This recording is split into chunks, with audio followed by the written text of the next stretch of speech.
Assalamu alaikum students. In last class we have discussed about spectral lines of hydrogen spectrum. और इस class में अब हम पढ़ने जा रहे हैं number of photons emitted by a sample of hydrogen atom. ठीक है, तो मैं डायग्राम बनाता हूँ. डायग्राम से आप लोगों को समझ आएगा. Suppose this is hydrogen atom. इसका पहला ऑर्बिट है, सेकेंड ऑर्बिट,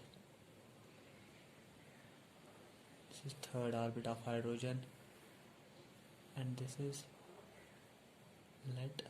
चलो हम 4 ही ऑर्बिट्स लेते हैं. ठीक है, n is equal to 1, n is equal to 2, n is equal to 3, n is equal to 4. और मान लो इलेक्ट्रॉन 4th ऑर्बिट में है.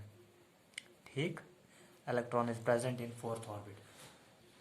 अब इलेक्ट्रॉन को आना है फर्स्ट ऑर्बिट में. कितने वेज है इसको आने के लिए? या तो इलेक्ट्रॉन 4th से डायरेक्ट फर्स्ट में आ सकता है, दिस इज फर्स्ट वे. या तो इलेक्ट्रॉन आएगा पहले थर्ड में, सपोज पहले थर्ड में आ गया, 4th से थर्ड में आ गया, फिर आएगा थर्ड से फर्स्ट में, दिस इज द सेकेंड वे.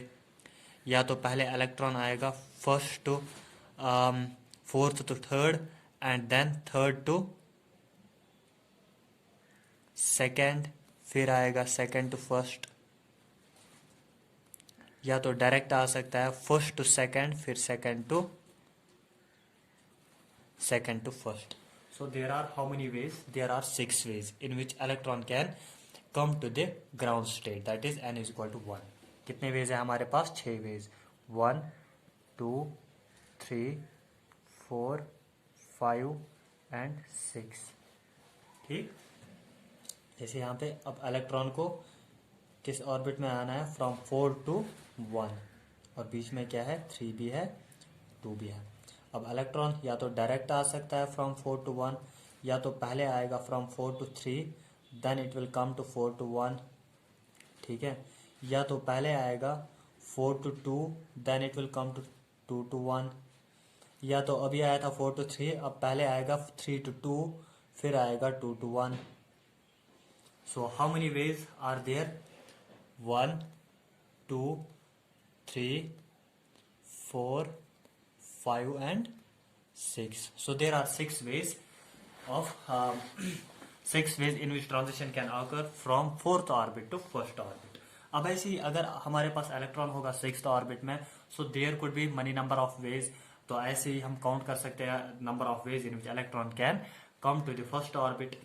ठीक है, यहाँ पे हमें 3 अलग अलग केसेस पढ़ने हैं. केस फर्स्ट केस है case 1, electron return to the ground state. When electron returns to the ground state,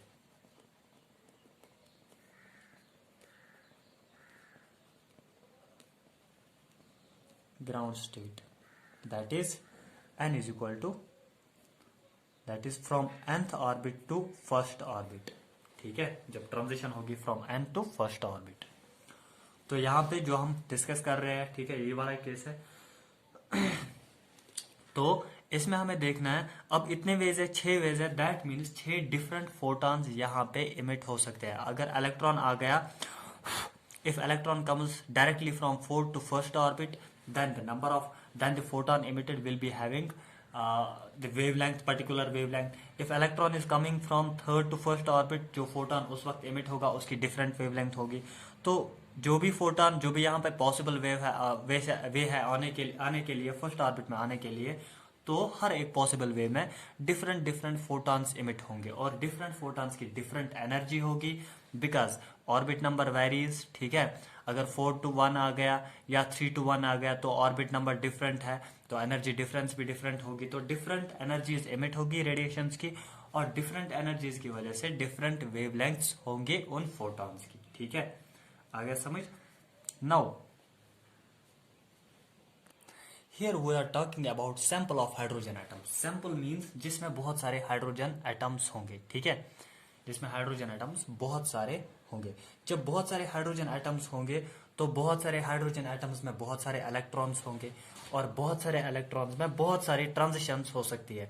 किसी एटम में ट्रांजिशन होगी from first to from fourth to first, किसी में पहले फ्रॉम फर्स्ट टू थर्ड होगी, किसी आइटम में थर्ड टू फर्स्ट होगी, किसी में सेकंड टू फर्स्ट, ऐसी there are many possible ways in which transitions can occur. ठीक है, अब हमें हर एक केस में गिनने की जरूरत नहीं है. तो पहला केस है हमारा electron return to the ground state, that means from nth orbit to first orbit. In that case we can say that, तो यहाँ पे जब फोर्थ ऑर्बिट से फर्स्ट ऑर्बिट में इलेक्ट्रॉन आ रहा है, ठीक है, कितने वेज है इलेक्ट्रॉन को फर्स्ट ऑर्बिट में आने के लिए? फर्स्ट ऑर्बिट में आने के लिए इसको 3 वेज है, या तो सेकंड ऑर्बिट से आएगा, या तो थर्ड ऑर्बिट से आएगा, या तो फोर्थ ऑर्बिट से आएगा. So there are 3 ways in which electron can come to the first orbit when the electron is present in fourth orbit. जब इलेक्ट्रॉन फोर्थ ऑर्बिट में प्रेजेंट होगा तो फर्स्ट में आने के लिए कितने वेज होंगे? 3 वेज है हमारे पास. तो फर्स्ट ऑर्बिट में आने के लिए इलेक्ट्रॉन के पास कितने वेज है? टोटल इलेक्ट्रॉन कहां पे था? n=4 में, that means n-1, n-1 veg है ना. ठीक है, are you getting my point?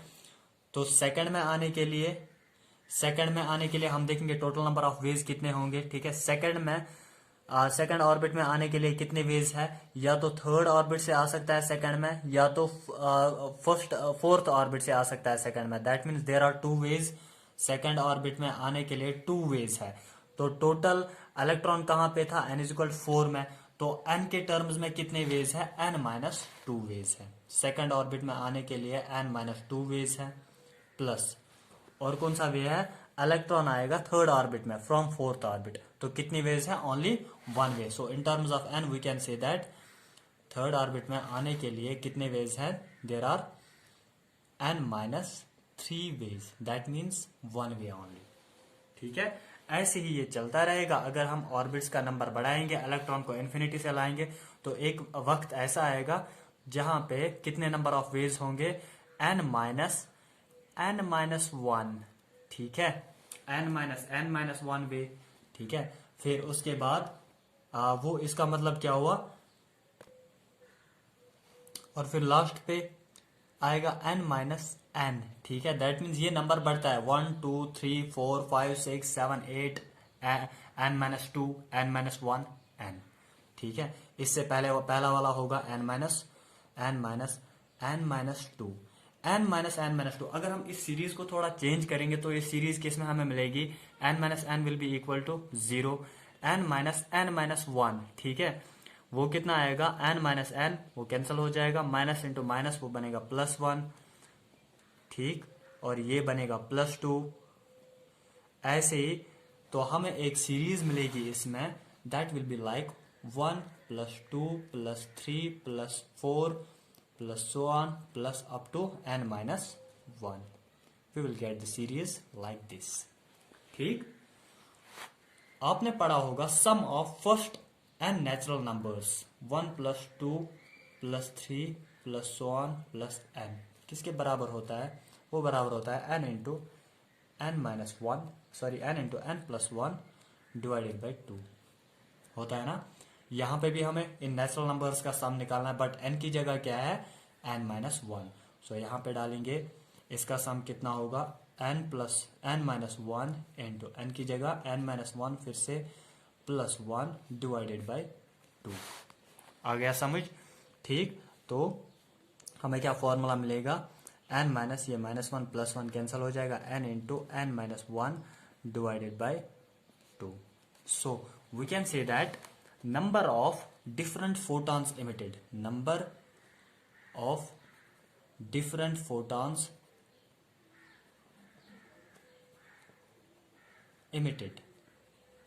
किसके बराबर होगा?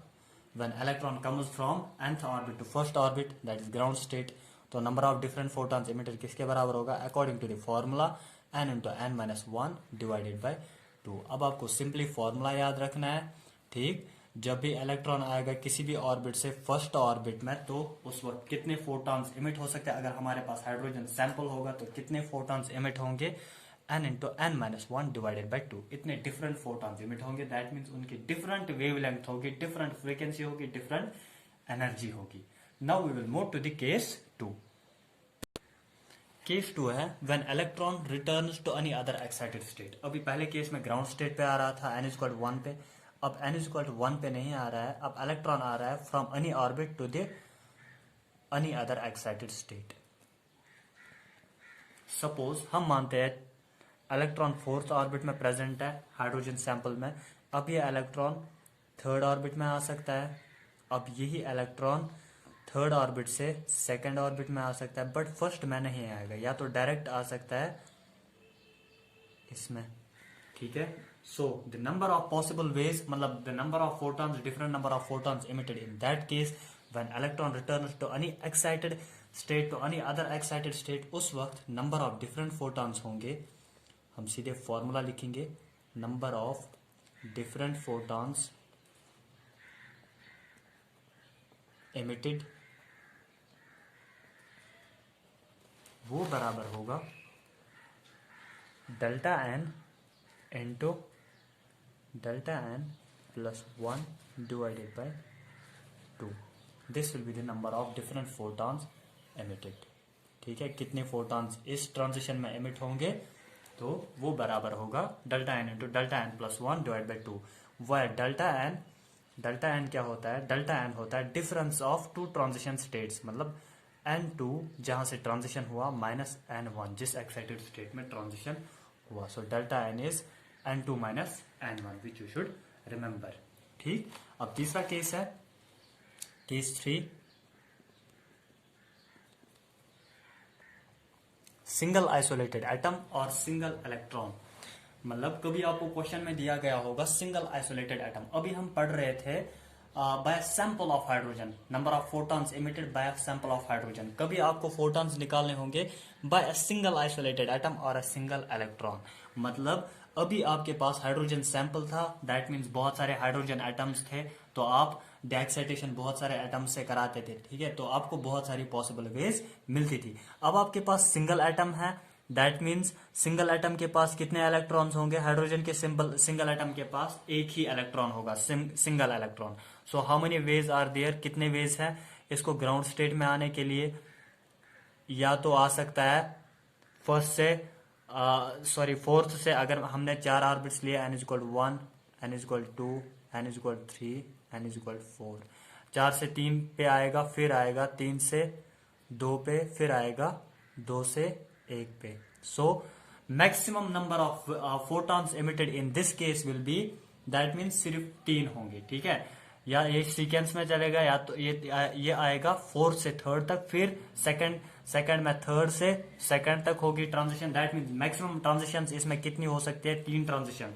और मिनिमम ट्रांजिशन कितनी हो सकती है, मिनिमम ट्रांजिशन एक ही हो सकती है, that is direct from fourth orbit to first orbit, ठीक है। और maximum number of transition can occur, that means 3 transition हो सकती है फोर्थ से फर्स्ट तक आने में, ठीक है। So we can say that maximum lines emitted, जितनी ट्रांजिशंस होगी उतनी लाइन्स इमिट होगी, maximum lines emitted, maximum lines emitted कितनी होंगी, दैट मीन्स यहां पे हम 3 लाइन्स इमिट हो रही है, मैक्सिमम लाइन्स, ठीक है। तो ऑर्बिट्स कितने थे, 4, फोर्थ से आ रहा था ना, that means n-1 lines emit हो रही है, n-1 will be the maximum lines emitted, and minimum lines emitted will be 1 हर एक केस में, दैट विल बी 1, ठीक। अब कुछ क्वेश्चंस करते हैं इस पे। सो हमारा पहला क्वेश्चन है, calculate maximum number of spectral lines observed when electron makes transition from. 3 cases है, फर्स्ट केस में ट्रांजिशन हो रही है 7th excited state to 2nd excited state, ठीक है।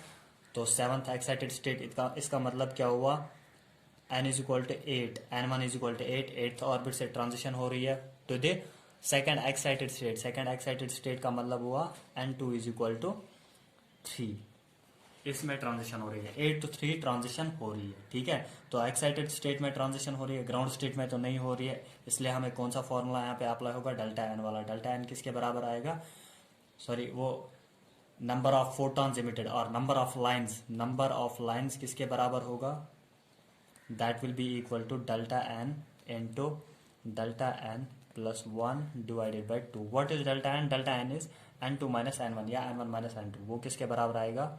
डेल्टा एन आएगा बराबर n1 3 है और n2 8 है हमारा.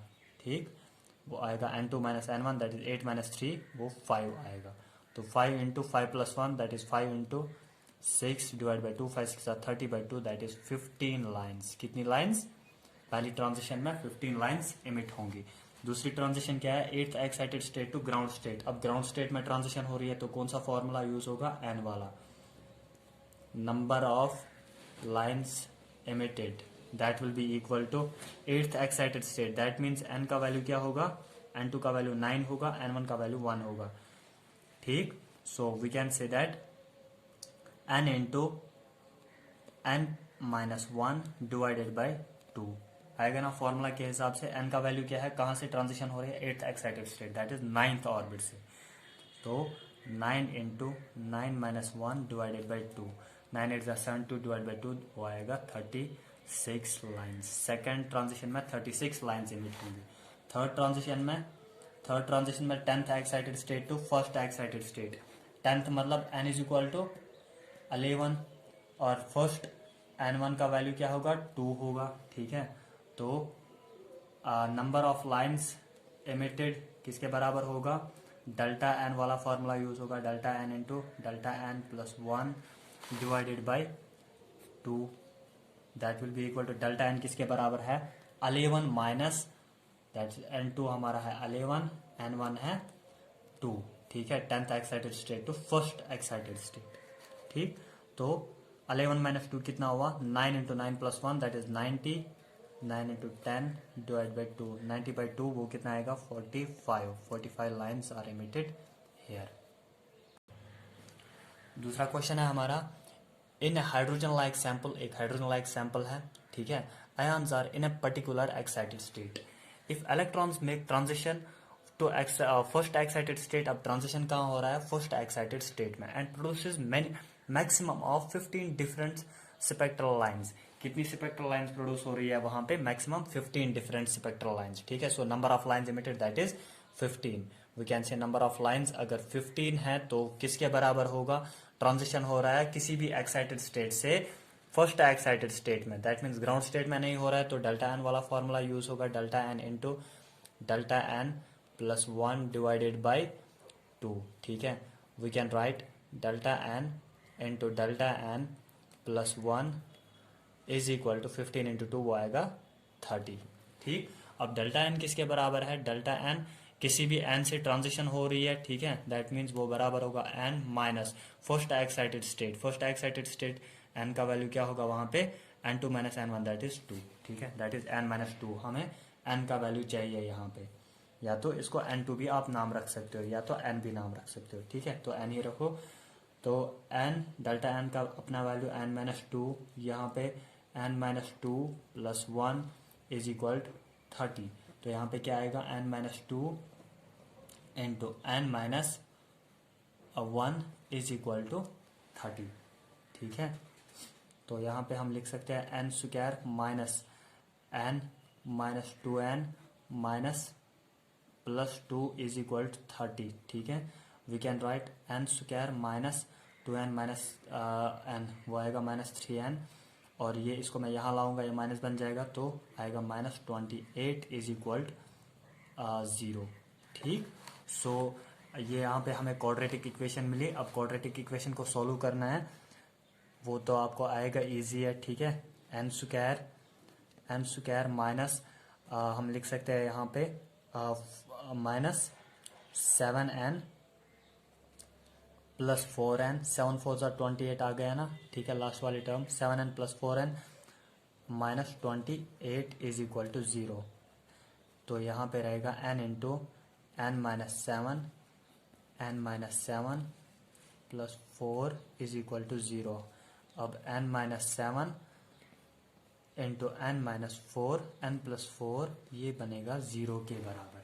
ठीक है, अब या तो n होगा 7 या तो n 7 होगा या तो n होगा माइनस 4. ठीक है, बट माइनस 4 पॉसिबल नहीं है. ठीक है, तो n इज इक्वल 7.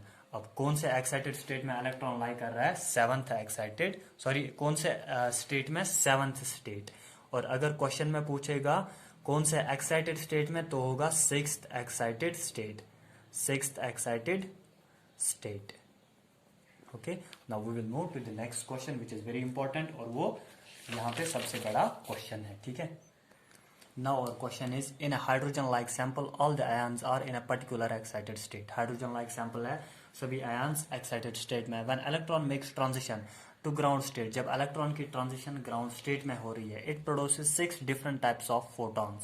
तो कितने photons emit हो रहे हैं, 6 different types of photons.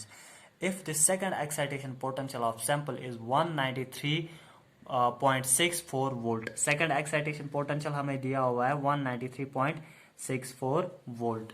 Then अब हमें ये पार्ट्स करने हैं, कितने पार्ट्स है, 7 पार्ट्स। फर्स्ट पार्ट है आइडेंटिफाई द सैंपल। पहले ही पार्ट पे हम पहला ही पार्ट पहले सॉल्व करेंगे, ठीक है, आइडेंटिफाई द सैंपल।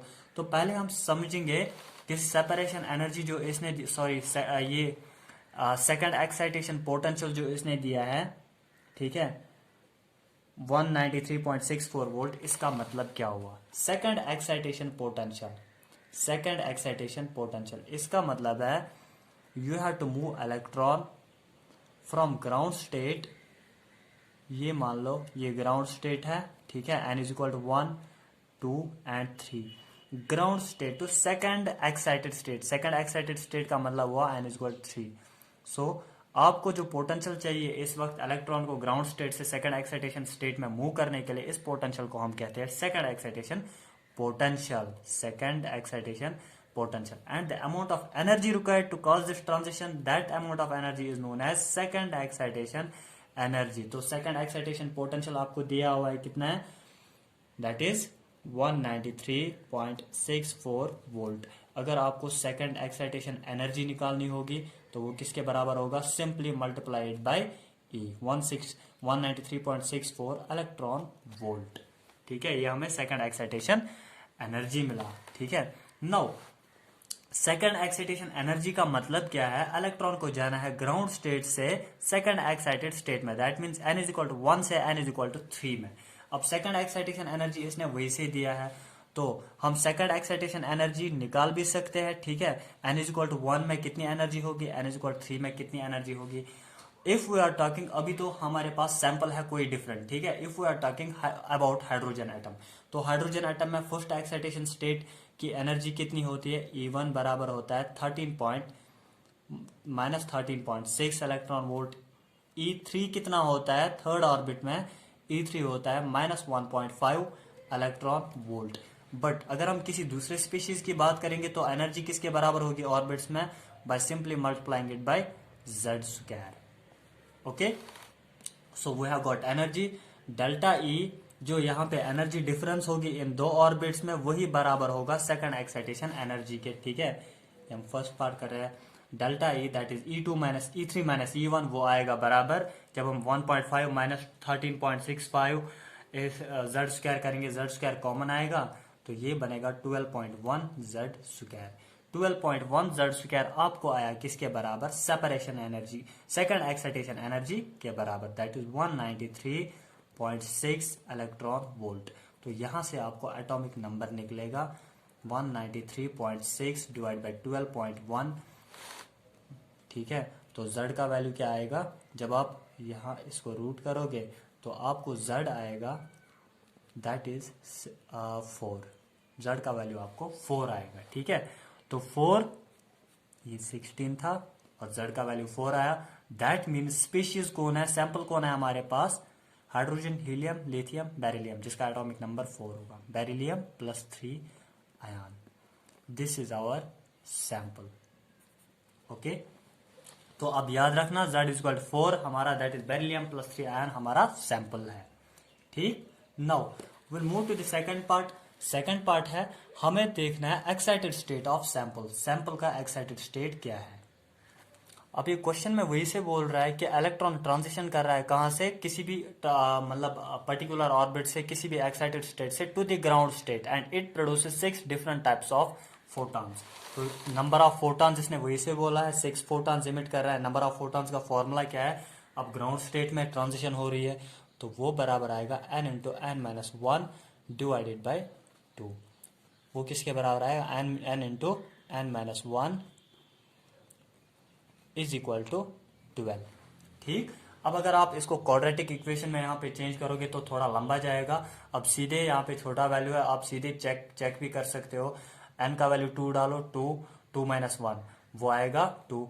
अगर 3 डालेंगे 3 इंटू 3 माइनस वन, 3 टू ज़ा 6, वो भी फिर वो भी बराबर नहीं होगा। अगर 4 डालेंगे n का वैल्यू, ठीक है, we can check simply by using the values. ठीक है, 4 माइनस वन कितना हुआ 3, 4 3 ज़ा 12, तो 4 फिट होता है। तो n का वैल्यू कितना होगा, n का वैल्यू 4 होगा। ठीक है, तो कहाँ से ट्रांजिशन हो रही है, फोर्थ ऑर्बिट में। अब आप हमें दो चीजें मिल गई, एक तो स्पेशियस कौन है, सैंपल कौन है, बेरिलियम +3 आयन। दूसरे पार्ट में हमें इसका n क्या है। ठीक है, मतलब कहाँ से ट्रांजिशन हो रही है।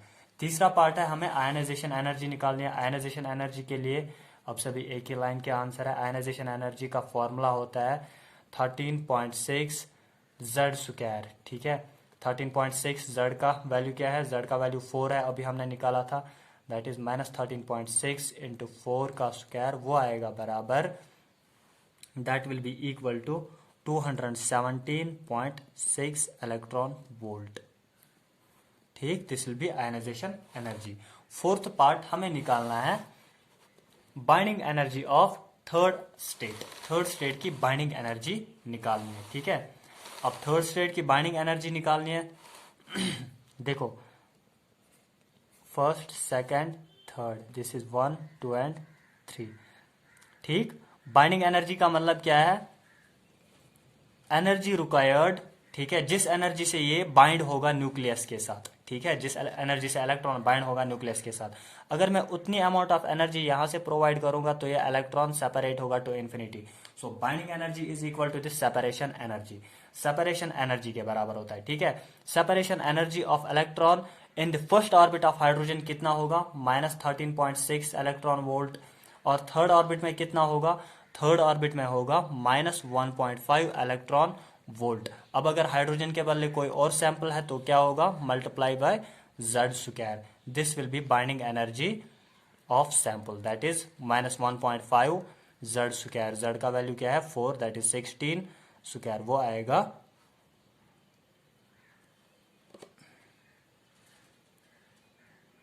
सॉरी एटॉमिक नंबर है हमारा 4 का square, that is 16 -1.5 into 16, that will be equal to 24 electron volt. This is binding energy. फिर है हमारा फिफ्थ है हमें longest and shortest wavelength belonging to about transition. हमें निकालना है लॉन्गेस्ट एंड शॉर्टेस्ट वेवलेंथ। तो अभी हमने निकाला था ट्रांजिशन हो रहा है फोर्थ ऑर्बिट से। ठीक है, fourth, that means n equal 4 से ट्रांजिशन हो रहा है, 4 से ग्राउंड स्टेट में, दैट इज 1 में, 3 2। अब 4 से डायरेक्ट 1 पे आ सकता है, 4 to 1। ठीक है, और ट्रांजिशन हो सकती है फ्रॉम 4 to 2, 4 to 2, फिर 2 to 1, या तो हो सकती है फ्रॉम 4 to 3, फिर 3 to 2, फिर 2 to 1। 2 to 1 तो अभी दिखाया हमने।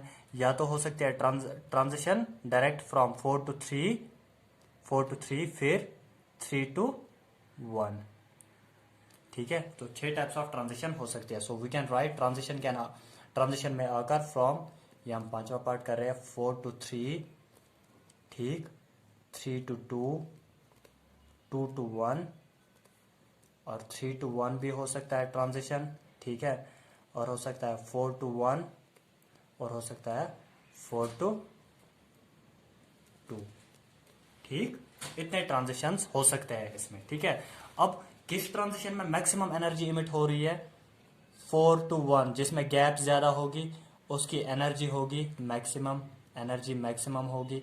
अब अगर उसकी एनर्जी मैक्सिमम है तो वेवलेंथ क्या होगा, वेवलेंथ होगा मिनिमम। ठीक है, और कौन सी ट्रांजिशन में मिनिमम एनर्जी होगी, मिनिमम एनर्जी इमिट होगी जिस ट्रांजिशन की गैप सबसे ज्यादा कम होगी। ठीक है, और जिसमें n1 और n2 का वैल्यू हायर होगा। ठीक है, तो यहाँ पे इस वाले ट्रांजिशन में एनर्जी मिनिमम होगी बट वेवलेंथ क्या होगी, मैक्सिमम। ठीक है, we require maximum and minimum wavelength. ठीक है, अब मैक्सिमम और मिनिमम वेवलेंथ निकालने के लिए हमें क्या चाहिए, पहले सबसे पहले हमें एनर्जी चाहिए। एनर्जी किसके बराबर होगी, एनर्जी तो हम निकाल सकते हैं, मिनिमम एनर्जी किसके बराबर होगा, अगर हाइड्रोजन के लिए निकालना होगा, हाइड्रोजन के लिए फोर्थ ऑर्बिट में एनर्जी माइनस थर्ड ऑर्बिट में एनर्जी, फोर्थ ऑर्बिट में होती है कितनी 0.85 माइनस 0.85 हाइड्रोजन के लिए, ठीक है, माइनस टाइम्स थर्ड ऑर्बिट में होती है 1.5, तो आपको मिलेगा 0.65 और ये हाइड्रोजन के लिए है। और अगर आपको निकालने है for any other species, that means हमें यहाँ पे बेरिलियम के लिए निकालना है, तो एटॉमिक नंबर 4 है, तो multiply it by 4, this will be the minimum amount of energy. और मिनिमम अमाउंट ऑफ एनर्जी निकला, आपको मैक्सिमम वेवलेंथ भी निकलेगा, किसके बराबर होगा 12400 divided by this minimum amount of energy 0.65 into 4, ठीक, और वो आपको मिलेगा बराबर।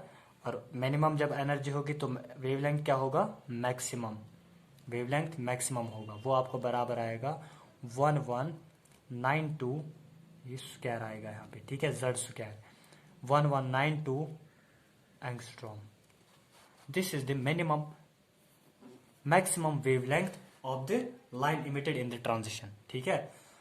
अब मिनिमम क्या होगा, वो मैक्सिमम एनर्जी से निकलेगा, दैट इज मैक्सिमम एनर्जी किस ट्रांजिशन में 4 to 1, 4 to 1 that means minus 0.85 minus 13 minus times 13.6, ठीक है, वो आपको बराबर मिलेगा, that will be equal to 12.75 electron volt.